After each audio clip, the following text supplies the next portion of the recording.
La maison de l'emploi, c'est quelque chose de très original puisque Marseille a souhaité garder cette structure qui permet de réunir tous ceux qui sont les acteurs de l'emploi autour d'un projet municipal. Mais à la ville de Marseille, on a souhaité garder ce concept qui est assez original et d'ailleurs on reçoit bientôt l'ensemble des présidents des maisons de l'emploi qui restent et qui ont trouvé leur place aussi.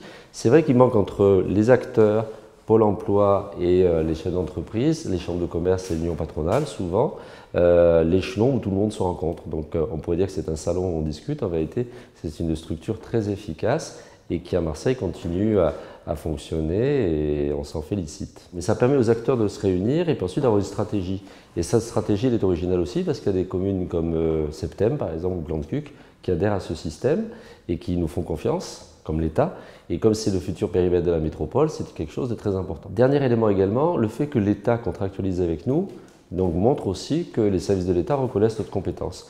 Donc on espère un jour ou l'autre que d'autres collectivités viendront, mais en tout cas on sera partie prenante de la métropole, bien évidemment, et on continuera à aider la Maison de l'Emploi parce que c'est quand même 1,6 million de budget, donc cofinancé, je vous le disais, avec l'État, avec un rôle qui est très important, stratégique et de rencontre.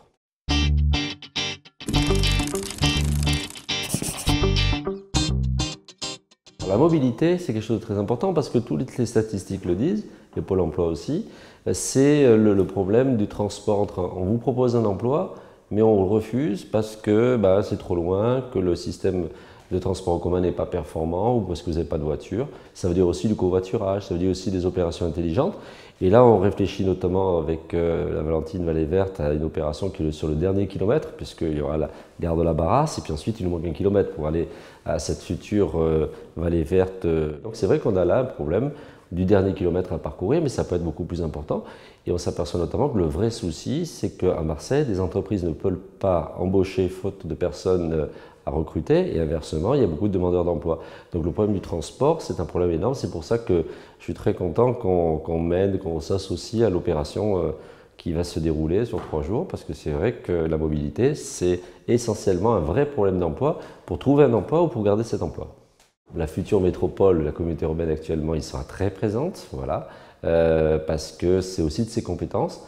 Et donc en matière d'aménagement, c'est vrai que les transports en commun sur lesquels le président Tessier a de gros objectifs doivent intégrer la SNCF avec qui aussi on travaille, la RTM sont des acteurs, puis aussi les entreprises, parce que les entreprises participent financièrement avec l'ensemble des impôts qui vont avec, et donc il y a une taxe spéciale sur les transports, donc c'est vrai qu'il faut les associer, puis écouter leurs besoins, et puis écouter les acteurs, et puis il y a des opérations qui ont été conduites ailleurs, et il faut peut-être s'en inspirer également.